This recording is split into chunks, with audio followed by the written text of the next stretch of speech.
अनंत टिप्या refresh व्हा। दापोली मतदारसंघातून दुसऱ्यांदा निवडून आलेले योगेश कदम यांची राज्यमंत्रीपदी निवड झाल्यानंतर ते आपल्या मतदारसंघात पहिल्यांदा आलेत। शिवसैनिकांनी त्यांचं भव्य स्वागत केलं। यावेळी त्यांनी हे मंत्रिपद म्हणजे कार्यकर्त्यांचा सन्मान असल्याची भावना व्यक्त केली।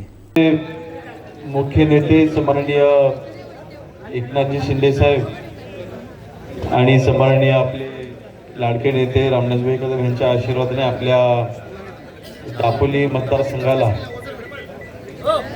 एक मानाचं पद दिलेलं आहे आणि ह्या राज्यमंत्री पदाचे मानकरी एकटा हा योगेश कदम नाही तर आज शिवसेनेचा प्रत्येक कार्यकर्ता प्रत्येक शिवसैनिक ह्या पदाचा मानकरी आहे। आपल्या सर्वांच्या मेहनतीने आपल्या सर्वांच्या आशीर्वादाने हा दिवस आज आपण सर्व पाहतोय आणि हे यश आपणा सर्वांचं आहे। नक्कीच आता ही तर फक्त सुरुवात आहे, विश्वाची अजून भरपूर पुढे जायचं आहे आणि त्यासाठी अशीच आपण ताकद याशी आपण कायम ठेवूया। आणि जसं ह्या विधानसभेच्या निवडणुकीमध्ये आपण हा भगवा झेंडा दापोली मतदारसंघावरती आपण दौराने फडकवलेला आहे, हा असाच कायम फडकत राहील।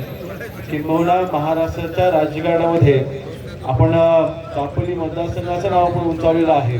त्यासाठी देखील आपल्या सर्व शिवसैनिकांचं मी मनापासून अभिनंदन करतो आणि अधिक वेळ येते समजू। जय हिंद, जय महाराष्ट्र। आमचे दिवसभरातले सर्व अपडेट्स, ताज्या घडामोडी आणि थेट लाईव्ह पाहण्यासाठी सबस्क्राइब करा, लाईक करा कोकणचं नंबर 1 महा चॅनल कोकण 7 लाईव्हचं YouTube चॅनल।